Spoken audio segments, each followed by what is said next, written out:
Hola queridos amigos, bienvenidos una vez más al bosquejo de la lección de la escuela sabática. ¿Cómo están? ¿Cómo está el ánimo para estudiar la lección de la escuela sabática?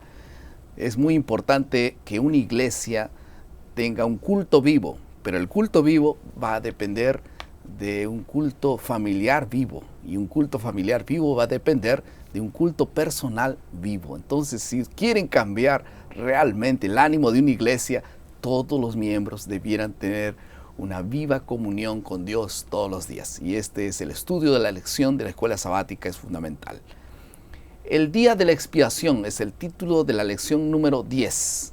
Y ya estamos listos para comenzar el comentario de esta lección siguiendo el ciclo del aprendizaje. Para eso está con nosotros el pastor Alberto Ting, quien es el director asociado del White State en la Asociación General. Bienvenido. Gracias. Vamos a orar entonces, por favor. Nuestro Dios y Padre, gracias por la vida y por el mensaje de tu palabra. Y en ese momento, al continuarmos nuestra investigación del tema del santuario, pedimos tu iluminación en el nombre de Jesús. Amén. Amén.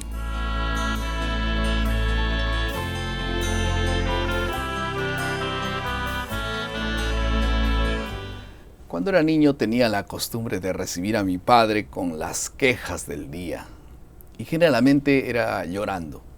Un día me preparaba para recibir a mi padre cuando oí el ruido del auto que llegaba y comencé a llorar fuertemente, desesperadamente, repitiendo las palabras de queja, específicamente contra mis hermanos mayores. Cuando el conductor descendió del auto, lloré más fuerte para que él escuchara, pero en ese momento me di cuenta de que esa persona no era mi padre, sino era mi tío. Todo el llanto desapareció. Mi pregunta fue, ¿qué hace mi tío en el auto de mi padre? Mi tío sin querer usurpó el papel de mi padre. Y esa historia me hace recordar y nos va a hacer recordar que Jesús, cuando vino a esta tierra, también fue usurpado. Estudiaremos sobre el rol de Jesucristo como nuestro sumo sacerdote y el intento de usurpar ese ministerio. Y el foco de la lección de esta semana será comprender el problema que está por detrás de la usurpación del ministerio diario de Jesucristo y cuál es entonces la solución, la restauración de ese santuario. Vamos a la segunda parte de nuestro bosquejo, que es la comprensión.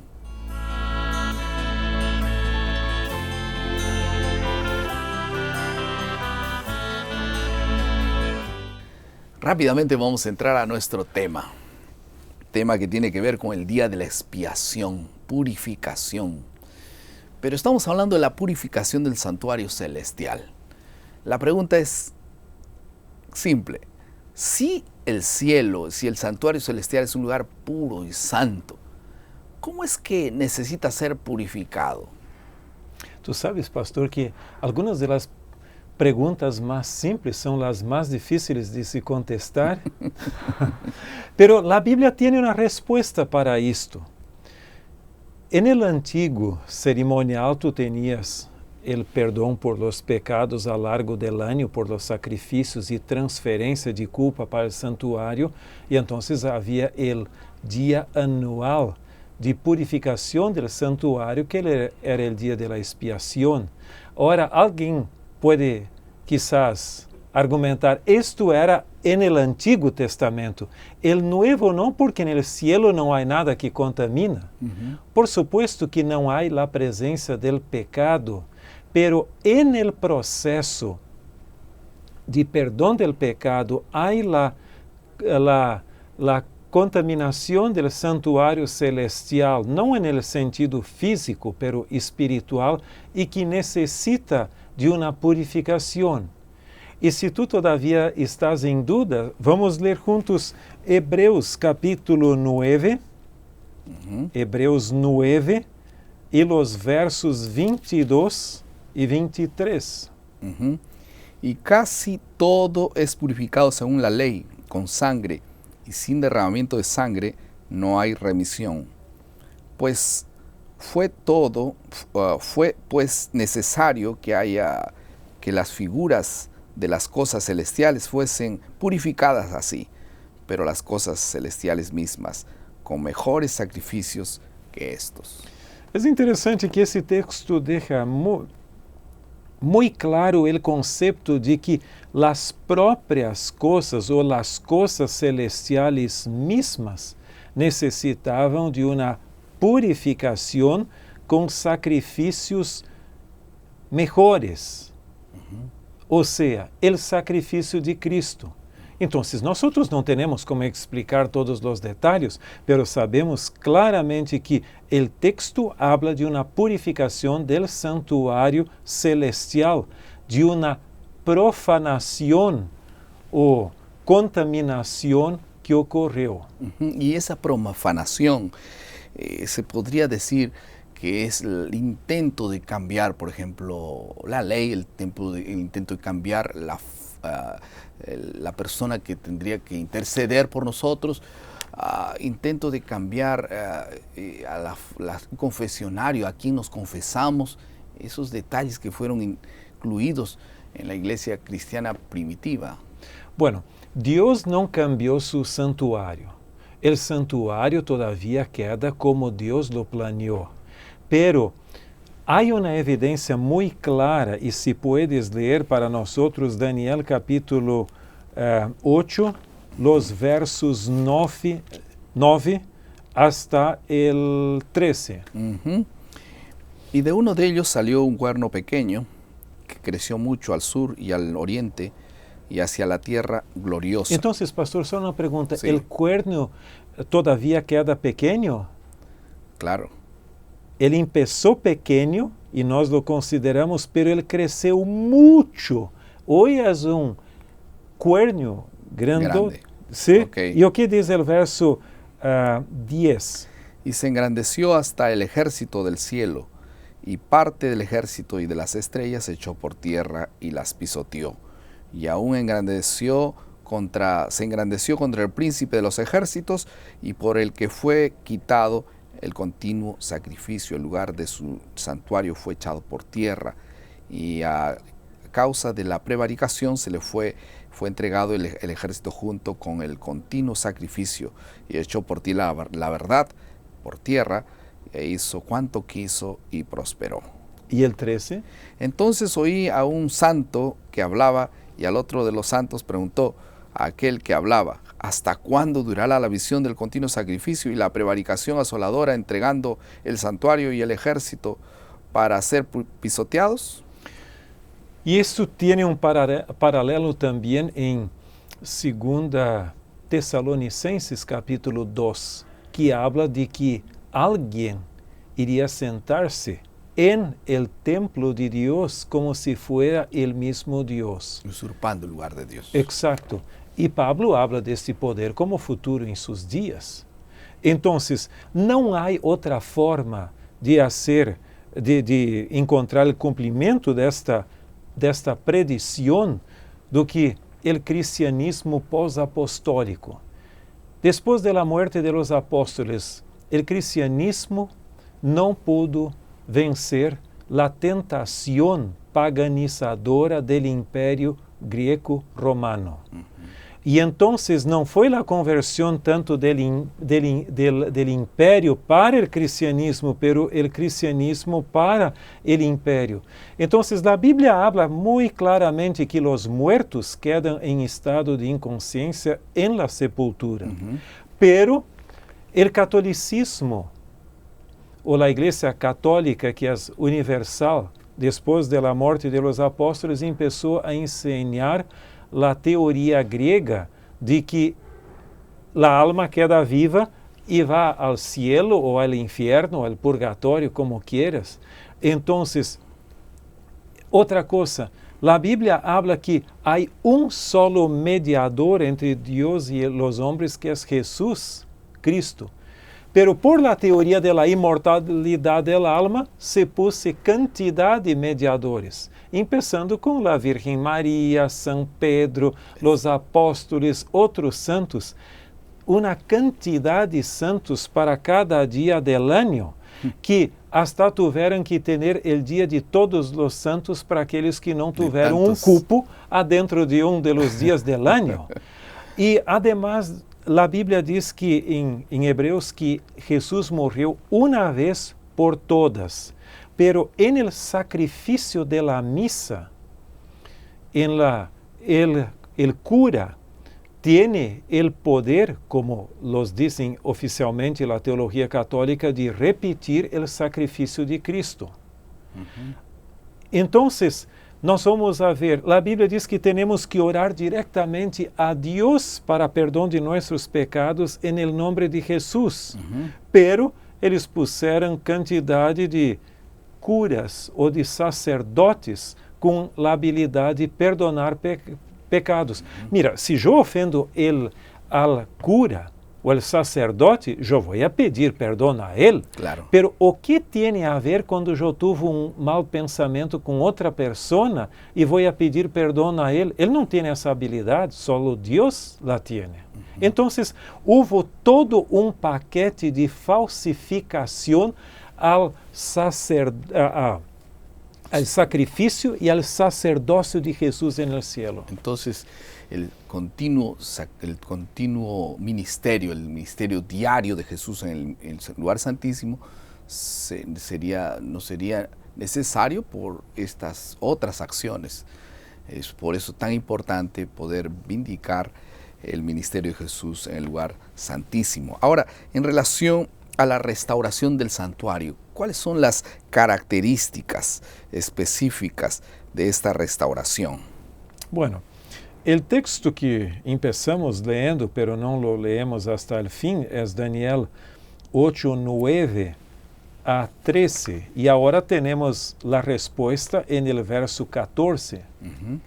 Y aquí nos dice, y él dijo, o sea, el ángel que estaba hablando, hasta 2300 tardes y mañanas, luego el santuario será purificado. Sí, agora o término original que aparece aqui não é solamente purificado, significa restaurado, justificado ou vindicado e purificado. E por que é um término mais amplo? É o único lugar na Bíblia em qual aparece este término para purificar. Porque o santuário celestial não foi solamente contaminado com o processo de perdão de los pecados e transferência de culpa, pero também foi profanado por la apostasia del pueblo de Deus. Então necessitava de uma purificação, restauração e vindicação muito mais ampla do que simplesmente uma purificação. Entonces tenemos nosotros aquí un significado de restauración, de purificación y también de vindicación. Exatamente. Não que o santuário deixou de existir ou seus serviços, ele continuava, pero en la cabeza del pueblo de Deus, ou seja, de los supuestos cristianos, foi quitado por este poder apóstata. Y eso tiene su clímax en el día de la purificación, el día del juicio aquel, es decir, el día de la expiación, ¿no es así? Exactamente. Y ese día de la expiación es el día en que las cuentas serán acertadas, borrón y cuenta nueva, se puede decir así, y se comenzaba una nueva etapa en la historia de la vida de las personas. Ese día de la expiación específicamente, ¿cuándo comenzó? ¿Cuándo va a terminar? ¿Cómo es que funciona el día de la expiación? Bueno, los judíos hasta hoy tienen su Yom Kippur, que es el día de la expiación del antiguo ceremonial judío. Pero en el sentido escatológico, el día de la expiación, o sea, la purificación del santuario, empezó al final de las 2300 tardes y mañanas en 1844 y va hasta el cierre de la puerta de gracia. Ahora, hay una cosa, esta es el normal de la mediación mientras haya gracia para la salvación de los pecadores. Pero el ceremonial del macho cabrío para Azazel, que ia al desierto, isto vai ocorrer durante o milênio, quando Lucifer vai quedar neste mundo solo para reflexionar sobre seus pecados e ele vai, então, finalmente ter que pagar a culpa como el autor del pecado. Todo será puesto en la cuenta de él al final de todo, ¿no? Sí, porque él lo merece. Vamos a pasar a la tercera parte de nuestro bosquejo, que es la aplicación.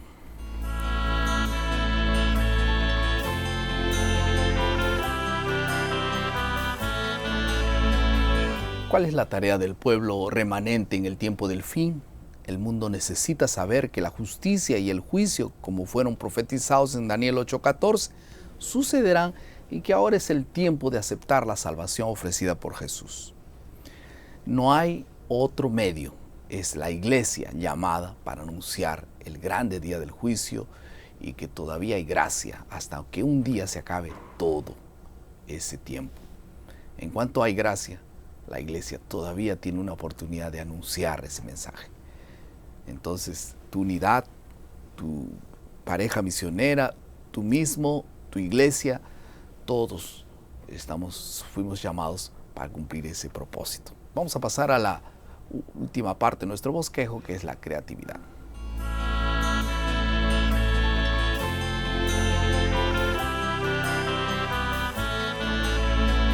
Como resultado de esta lección, ¿qué podemos nosotros hacer? Al final de cuentas, hay una historia clara y esta historia tiene un ingrediente. Eres tú, soy yo y son todos aquellos que un día se confrontaron con la verdad. Al final del milenio, en el momento del juicio final, el trono de Dios será exaltado. Sobre él se verá la cruz de Jesús y su sombra en toda la historia y el conflicto entre el bien y el mal. Todos los perversos verán su vida. Elena de White describió la escena con una elocuencia tal, y ella dice: por encima del trono se destaca la cruz, y como en vista panorámica aparecen las escenas de la tentación, la caída de Adán y las fases sucesivas del gran plan de salvación. Y ahora la pregunta es: ¿cómo será tu historia? ¿Cómo terminará tu historia en relación al plan de salvación? Eso es lo más importante. Lo primero que nosotros tenemos que hacer es leer la Biblia todos los días. Nosotros tenemos que dejar que Dios guíe nuestras vidas para toda verdad. Por eso es que en este momento no puede terminar esta lección sin tomar alguna decisión en relación a estas verdades. Vamos a seguir leyendo su palabra para encontrar en ella la verdad y caminar en la senda de la victoria en Cristo Jesús. Vamos a orar. Querido Dios, muchas gracias por tu palabra. Bendice el estudio diario de este bendito libro que nos guía a toda verdad. Colocamos nuestras vidas en tus manos, en el nombre de Jesús. Amén. Amén.